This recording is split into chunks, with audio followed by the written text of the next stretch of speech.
Welcome everyone to the Whovians cast. I am your host, Matrix Lord 212, and I am with Scott. What's up, Scott? Hello. Hello, Phillip. Good morning. Hello, Beef. It's a Christmas miracle. What's up, Connor? Hello. So, I got to tell you, I love this Christmas gift that the BBC gave us. Oh my God! Kids, listen to me. You gotta quit crying. You're getting a show back next year, okay? It's not like they're burning an effigy of you out in Trafalgar Square. Not yet. Oh, why? Where the hell am I? Oh, Oh my! No! Okay, Was that Chimney or Oh Whitaker? my God! City of Death! What a background! yeah. Oh, I forgot about that. Okay. Wow, that's cool. Check it off! All right. Count Scorleone. Where is? I need that action figure. Actually. How are you? Oh, alive. Yeah. That's all I All can right. do. Good to see you, bro. How everything going good? It could be better, you know. Yeah. So I wanted to talk about this wonderful. Well, we got a little teaser of the teaser, which was like a 2-second audio clip of Exterminate. Wow, It's just Chibnall clearing his voice. that was a nice Christmas present. and we got, what was it, 24 seconds of dialogue. The extra, which this must be written by Shakespeare. Are you talking about the radio trailer? Yes. It made me cringe listening to I it. thought it was like 2 seconds, which was the last sentence, and that was about it. Was it Well, that much? Let's see. No, it can't be. Which, in any other doctor, that would be true because they died in the Time War, but then they're back. How can they be? And then they were in the void, but then they came out. How can that be? But this makes no sense. How can it be? Because she knows that they're all over the place. Timeline. Oh, you mean Chibnall's writing? Right. So Jody says, I'm sorry, the doctor says, no, it can't be. Oh my God. I got to tell you, I loved coming home to see this. I was like, thank God for some Doctor Who news. Oh, thank you, Chibnall, for giving us a bone or something. So there's more dialogue, by the way. I gave Whitaker about, apparently. Well, then we got the line. This is the DNA of the most dangerous creature in the universe. Chibnall. So then Graham says, should we be worried? Now, let's go back for a second.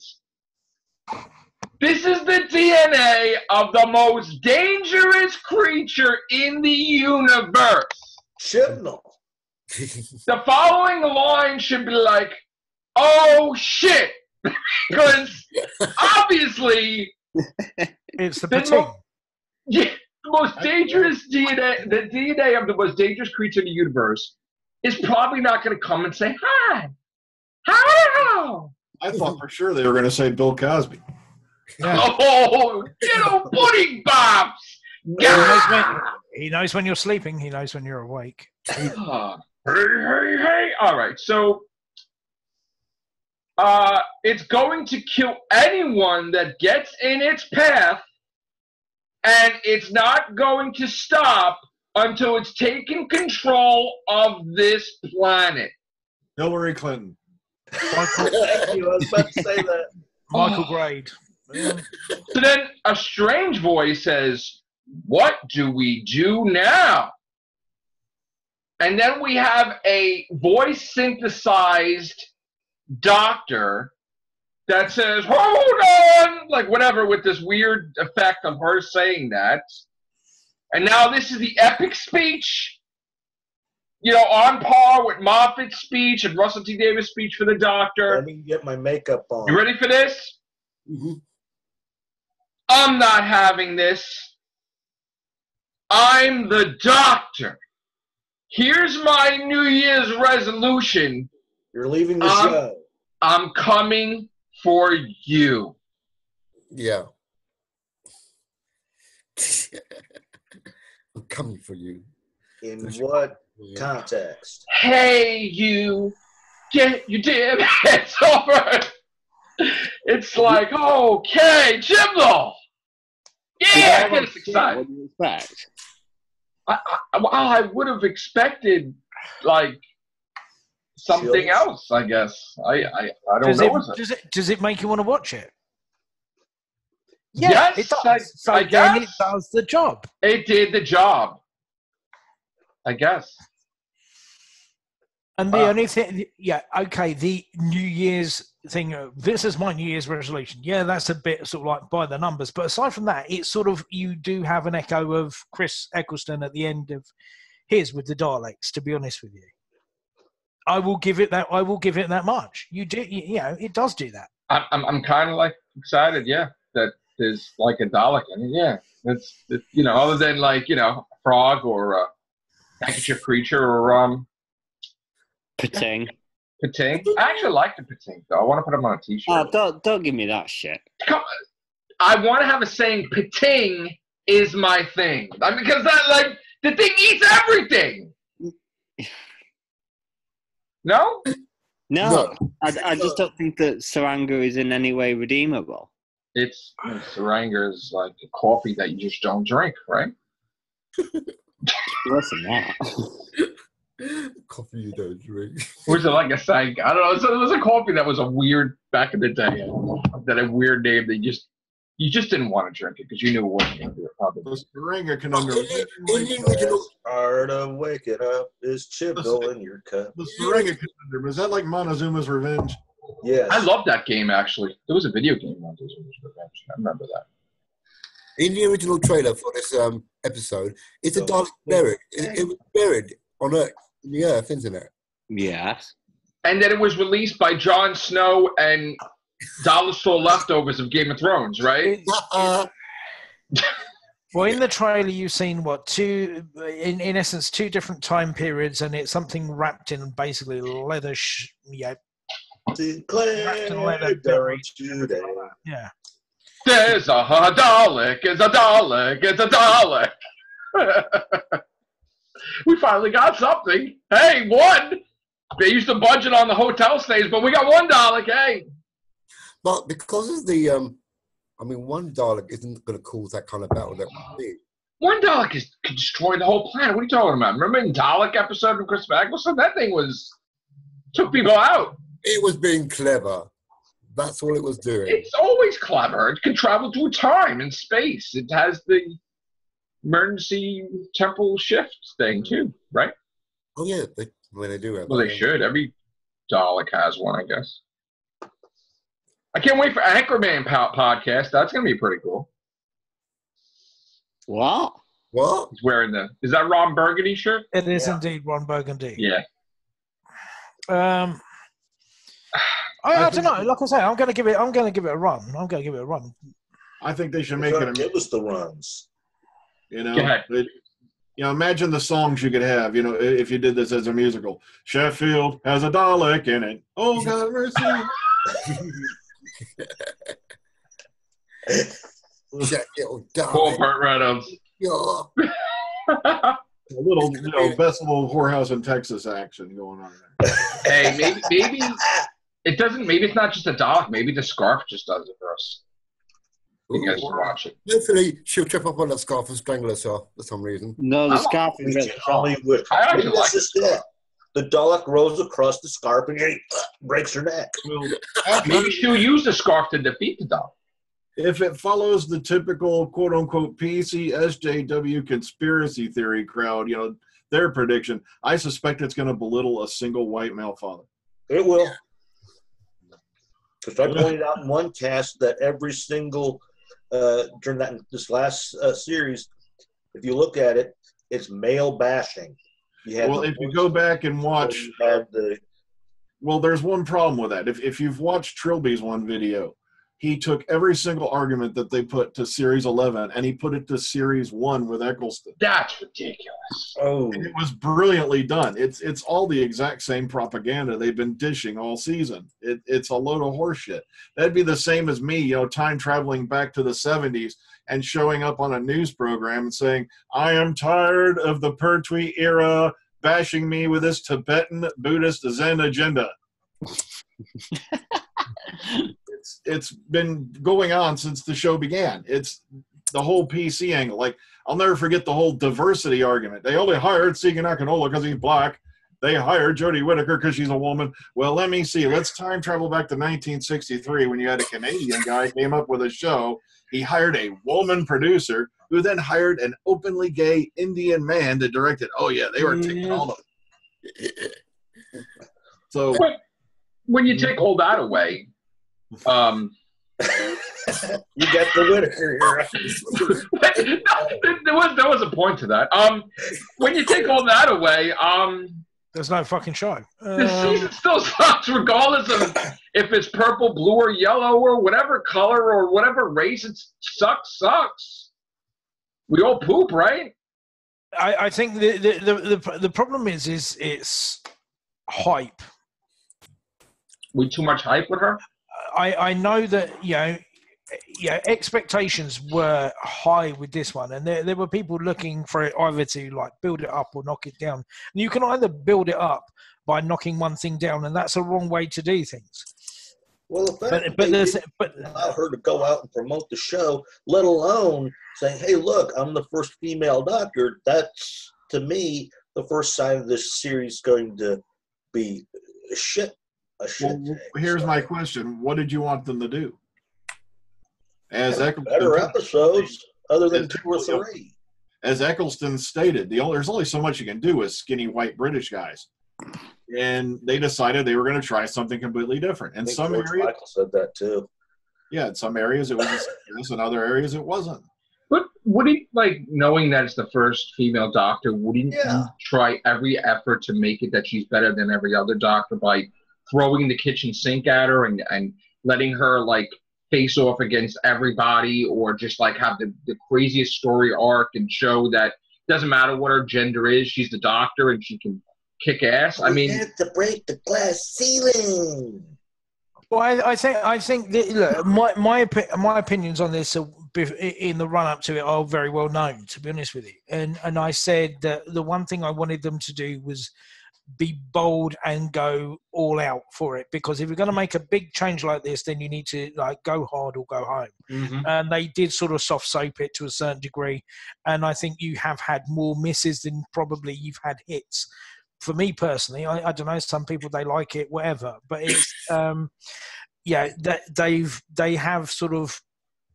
they've gone into fourth gear but not necessarily got into fifth with this way along. So that's my thing. I'm willing to give it grace to go on to the next one. By no means could you say has it been a commercial failure. Commercially, it's been a great thing, and as Doctor Who fans, we should be pleased that the show is going on and it is continuing, and the success of it has said that, to be honest with you. Now, do you think the content of it, does it deserve better? Yeah, it does deserve better, but all they can do now is take perhaps the criticisms that they've got and use that on something to build with, and hopefully do something more with next year. That's me trying to be fair and balanced to it. But they have, I think, to a certain degree, tried to they've. Where for a lot of certainly the Moffat area, and I like Moffat, I make no apologies for it, whatever. And everyone loved to bash Moffat. I personally liked him, but he did turn it into, to a certain degree, a niche market. It was for old school fans, for a lot of everything like that, because he's an old school fan, so he's going to play to that crowd that he likes, and he's going to put in what he wants to do and everything like that. So you are going to have that element to it. And, they've tried to dial that element back to make it to mass appeal. But where you go to mass appeal, you do lose a certain amount for some aspects of the fandom. And you perhaps lose a little bit of what your main part is. They need to consolidate. For me, anyway, I'd like for them to consolidate and make it more precise, because then you run the risk of it becoming generic, which is a criticism some of us have made this year. That it's become a little bit generic. It could be any sort of sci-fi show. But every show can improve. But here's the thing. I have a question for you guys. Isn't it that he's not going to improve the next season because the scripts that are written for next season were written at the same time as this season, where there's not going to be any chance for, let me see how the show does. Let me see the. It's going to be Home Alone Part 2. It's I don't think next year's have been written already. I thought they were written all at the same time. No. They don't go that far in advance. No. Okay. They'll probably be in the point now of, well, given that they've announced that it's not going to be back till 2020, they're probably now at a review stage finalising what stories they're going to be doing with a view to going into production, I would presume, the first quarter of 2019. I mean, they have to have it written already if they're going to be filming in January. Yeah. Also, I'm hearing mid-February now. But yeah, I heard that too. There was a delay. I went as far as saying the way they were writing it, they made it seem as though she should have been a spin-off character. But now it's... So they didn't write it at the same time. When did they write this season, Series 12? They wrote it while it's being aired? No, what do you mean? I mean, we know that when they wrote Series 11. So they didn't write Series 11 and 12 in this writer's room together, mapping it out? No? No. Well, they've got to have something, because we already know that Ed Heim, who It Takes You Away, is coming back. Yeah. He's back for us. Yeah. So we still don't know, though, that when it comes back in 2020, it has 10 episodes or 11. No, don't know. They didn't say anything. It could be 12 and a season special. I'd be surprised if it's as few as 5. Do you think on the knowledge of the ratings being good, that they might extend the episodes to more than 10 next year because of it? Dropped to 30 on at least I think they want the uniformity about it. But Rotten Tomatoes doesn't. Yeah, here's the thing about the whole Rotten Tomatoes thing, and I'm dying laughing about it. It don't mean shit. Anybody and their grandmother can go to the Rotten Tomatoes site and spam the living crap out of it. And you can put a negative review on something on Amazon before it's released. I know about that one. It's the same thing with all those open sites. You can send whole legions of your fans, and I'm not saying any other person's done this. You can send them over there and just spam the living shit out of it. And get Erotic pointed that out. The only numbers that the BBC is pretty much an entire family stating this, and this about the Series 11 of Doctor Who. The only numbers the BBC gives a flying rat's ass about are the overnights. Mm-hmm. And that's it. And the overnights, like I said, they lost a whopping, if you go by the overnights, they started with 8.22 million on the opening episode, and they ended with 5.3 million, which means if you go by overnight, they lost less than 3 million viewers over 10 episodes. And when you go back and compare that to 2005, Eccleston lost 4 million across 13. So all this joke about BS about, we got to pull in the everybody who did the later watching on this really doesn't mean shit either, then. Well, that's just something they throw in, so you can average it out a little better. You see, a lot of people have been under this misconception that this was all started just for Series 11. It wasn't. It was already in the works back when they were Series 10, that they were going to update the BARB to include online viewing up to possibly 28 days after a show airs. Ooh, okay. That was already in the process of going into effect towards the latter part of Series 10. It's just... they want to make sure that they're getting the proper viewing. You got to remember, TV is nowhere near the same as it was even at Texas. more and more people are watching stuff online than they are on the regular television, and more are watching it after it airs than they are actually when. Because they don't want the commercials happening. I think you will find that Doctor Who has just got a plateau, as insofar as the overnight's concerned, that there is a plateau level, and it is at that plateau level, and will always stay at that amount of time. When you put everything down and it all works it out, it's just when you just get that one bump of curiosity factor that you will see a spike. Yeah. Do you ever think it's going to get its soul back? Because if you could watch, Moffat's and Russell T Davis, and you could like really get into it, and everything fits, the music, everything. Showrunner. But like when you watch Jodie, it's not like I have a trouble rewatching these episodes. Well, it depends on who the writer is. But just to go back to the viewing figures briefly, average-wise, Series 11 is 8.4 million, which is actually the second highest of the new series run. So I think the first one is either Series 3 or Series 4.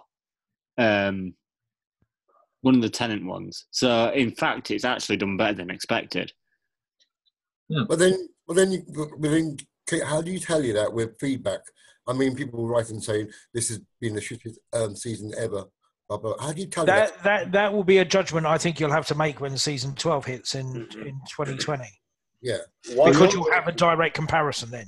Also, you had to look at Doctor made me feel like watching some sort of celestial camp counselor pulling the whole Shia LaBeouf thing. You can do it every 5 seconds, and that's what got old. Well, you got to remember, different doctors have different aspects. Like I said, you've had doctors that are just been like I said, I've been comparing her more. She doesn't even have a look, which the other doctors have. Because someone also pointed out that past doctors, they give you this look that they've seen everything, and they're going to pretty much kill you in a blink of an eye. She, every time she gives the look, like she's passing gas or is trying to. My God, Scott. Pass something. I think an issue with her is that she doesn't have much of a personality in the character. She's got personality. Jodie Whittaker's got a huge personality, but in character-wise, I don't think that particular doctor has got much of a personality compared to recent doctors. Because you had Matt Smith, who was kind of like the extreme sort of like kid. But and he sort of like pinned it from the get-go, his characterization. Then you had Peter Capaldi, who was the complete antithesis of that in his first series, who was kind of almost shocking in his portrayal at the time. Yeah. Then they mellowed him down. And now Jodie, you've just got who's kind of just in the middle. She's just a bit vanilla. But wouldn't she now, Series 12, be a dramatic improvement because she has been binging Doctor Who on her break, she said. Like, she's been watching it. She's been seeing, like, getting the background in her head of I don't think that will make anything better. That doesn't necessarily make anything better, though. That won't inform her performance. It will probably won't influence. Like, there won't be something popping in her head, like a glance in this episode. It all depends on the writing. I do agree to a certain extent. If she says that she's going back and watching it, because prior to doing season 11, Chris Chibnall said to her, and she asked Chris Chibnall, said, "Do you want me to go back and watch this?" And he said, "No, I want you to go into it with a fresh new approach and everything like that." Well, then that's fine. I can't really attribute that much. I can only attribute a small percentage to her acting-wise, whereas, Smith, Tennant, there are existing guys who've gone back and looked at that, and you can see Smith drew from Troughton and everything like that. So there is elements to that. So she's tried to make hers different, but she also is researching the role because she's an actress and she wants to be better at it. No, she's been told not to by the showrunner. No, but now that it's a break, she's going against that. She's watching. She said every episode she can. Yeah, but so now it's different. But Joe, what's she watching it for? What is she watching it for, though? What's she trying to glean from it? Because that's maybe a reaction then. Because there's only so many ways you can reinvent the Doctor. I don't think that she'll necessarily use something like that in her second series to inform her performance. That's something like that you would normally do in your first series. Yeah, exactly, and That's why I don't know why she would have to do that now. But I mean, the difference is that for me personally, this has been like a beta testing series, which, to be honest with you, I would have rather that they had got it sort of like honed and polished and everything like that before they went to it, because the writers that they got on were guys who've not necessarily got that experience. They're more dramatic stage writers, principally drama writers. And it would have been three of them were political writers from the get-go anyway. Politics doesn't matter shit for me. I know, but still, because they've always had politics in Doctor Who. Look, go back to Sylvester McCoy, go back to Davison, go back to any aspect of Doctor Who. There's always been a undertone or a subtext. That's what Star Trek did it too, but they did it. Yeah, but they did that in the McCoy era, and they did that amazingly effectively. Shove it in your face. Heck, when you look back as far as Pertwee, even they had segregation in the mutants. Also in you had the Dominators, you had the aspect of differential. Also in Carnival of Monsters, you had an obvious segregation going on that species that was on that one world they were on. But it's a case of just having someone who's familiar with writing for the show and having a familiarity with it. That perhaps is what has been missing, because there's always been a sort of mix of new guys with the old. Not necessarily a clean broom doesn't always fix all ills, to be honest with you. See, but I think that sounds excellent on her part, that she was told not to watch it, but now that it's over, she finished her part for the first season of hers, and now she wants to, on her own, just see what her character is like, see the best episodes, go back in there. Nobody told her to do that. She wants to I'm going to draw improve. No, but she wants to improve. I think that we should give her credit that, just like Robert Downey Jr., after playing Iron Man, he went to the comic shop, he's buying a whole bunch of Iron Man comics, reading different things, getting into the role. Like, she wants to do better. She wants to be fair, you can't tell that she's doing that to improve. She could just be watching the show for the sake of wanting to get into the show, to be a fan. Or just maybe she would know what the references come when she's representative of the show, because she's not as informed on its history as someone like Tennant or Capaldi is. Right. If you're in a Shakespeare play, you don't go back and watch every other version of someone playing Henry V, because the thing is that's gonna impact your performance and how you interpret it to a certain degree. Right. But in the case of Doctor Who, there's a different personality each time. In the same way as if there's a different actor doing Henry V, you're still playing the same character, but it's just a different actor's interpretation of the role. Different casing, same software. I mean, if the template was for her to be this goofy type version of the Time Lord, then that's what she is. Then this is what we've got. This is what we're stuck with. The way she is now, the goofy type thing. Not necessarily. Well, I think she's gonna be different next year. Well, I mean, one thing. 2 years. I think more nuanced so far is that anyone has been able to say her personality or describe her personality in a sentence. Like you could Tennant or Matt Smith. She has no personality in this series. She doesn't have a strong personality, so it's not. It's hard. There's been no, and like my son's watched this, and I said, look, watch this, tell me what you think, and he's watched it, up until about episode 8 so far, and he said, I've not seen a wow moment yet, and none of us have actually, in all honesty, have seen that wow definitive moment yet. It's disappointing that it hasn't happened yet. I would have hoped that they would have had that by this point. If I could add, my kids were, as much as I was trying to get them into it, they were against it. But my oldest son, Joe, actually likes it. He watched it, he likes it, and he got his girlfriend into it, and, he's liking Jodie Whittaker so far. Anthony, I can't get him to watch it yet, but Joe. So that's what you need to appreciate, is that sometimes, this stuff ain't made for us old dudes anymore to a certain degree, but yeah. Oh, I don't know. Hard as it is for it to accept. I don't want to like with age here. I don't like this. I ain't doing now. Ain't Sonny? No, I don't want to be like that. God. Also, what I think might have happened with this series, you have to remember, she's worked with Chris Chibnall before, and I think what happened was she goes, look, I've worked with Chibs. He seems to know what he's doing. I think I'll just go along with what he says. And hopefully when we come into the next series, she'll say, look, I want more input on this. Yes. Yeah. And hopefully when she does that, people are going to like her and realize she's... Yeah. Yeah, I mean, I've had this argument with Phillip. Is it the writing? Is it the actor? There's percentages to be applied. The actor will say. That's one of the concerns I said when they were talking about getting a female doctor. Well, regardless, it's whatever actress. It's like are they going to purposely miswrite and direct her to prove that the doctor shouldn't be a female? See, I technically think that Chibnall didn't do her justice as a female doctor. He could have done so much more with her. Well, and to be honest, bland. She's not a doctor. She's not even an actress that the doctor that people can even look up to. Yeah, she's not the most spectacular actress. Yes, they're fawning over each other so much. It's like, get a room. She's actually pretty wooden in everything that I've seen her in. Maybe it's just this first season of her, though. Maybe we give her a pass. No, it's her. Everybody says it's not her. It's the writer. You changed your tune since the beginning of the year. If we followed what Phillip said, they would have fired Capaldi back in Series 8. maybe she just needs to get her groove back. Not that I went to say that line, but maybe she just needs to Whitaker got her groove back.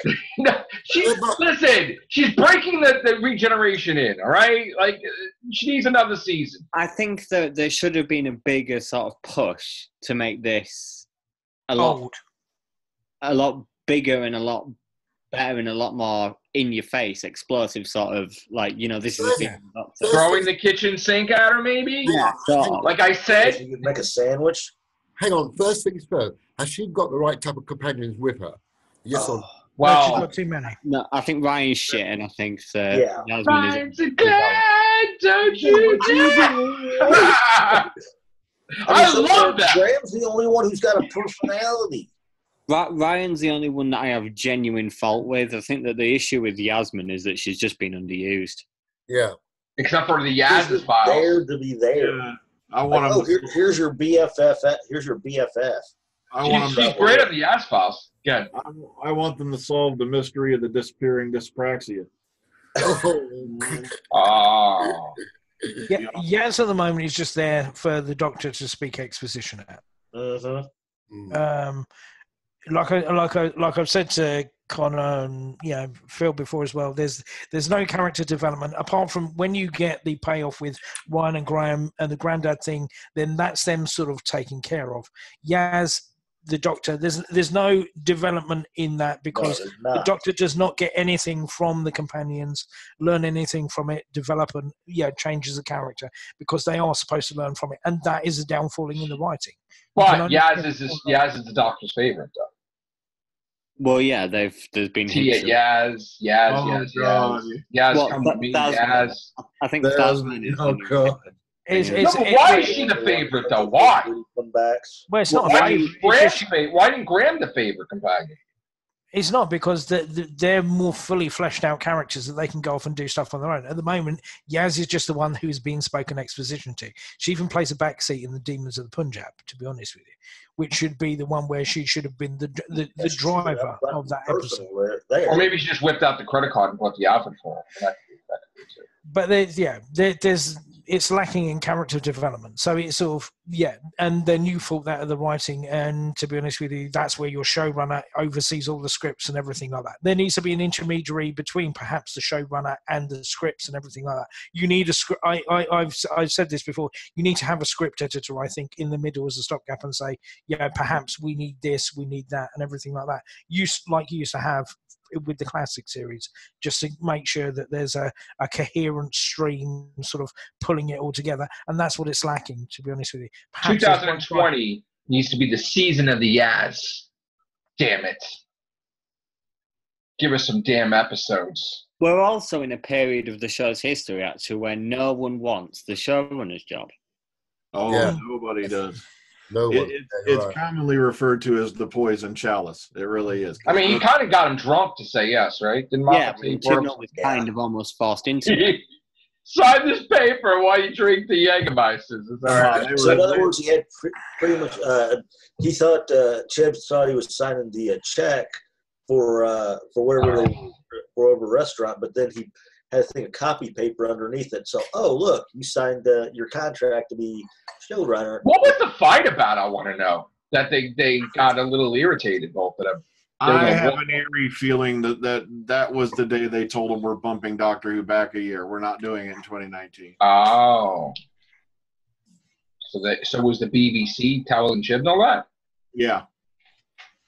Why would they do that? BBC probably were seeing the writing on the wall and telling him, "Here you go, Chib." No, but the BBC always do that crap. No, I think the BBC was surprised at how much of us. I think the BBC was surprised at how much the numbers were bumped up overnight viewing wise. I don't think they expected that. I think they expected it to run in the middle, and that's why it got pushed back, because they expected it to be there. So when they got the high numbers that they did, and they said, "Well, we've already decided it's going to be in 2020," that's why Chibs kicked off. It was an unexpected still success. leaving? No, he's not leaving stuff. No, he's not. That argument took place months before the Starburst article even came out. Okay. It could be that he only does 2 series, to be fair, and it could be that she only does 2 series. Yeah. I think we'll get 3 out of him, but we'll see. No, I don't think he can get 3 out of him. He's not someone to stick around in a job anyway. The most he's ever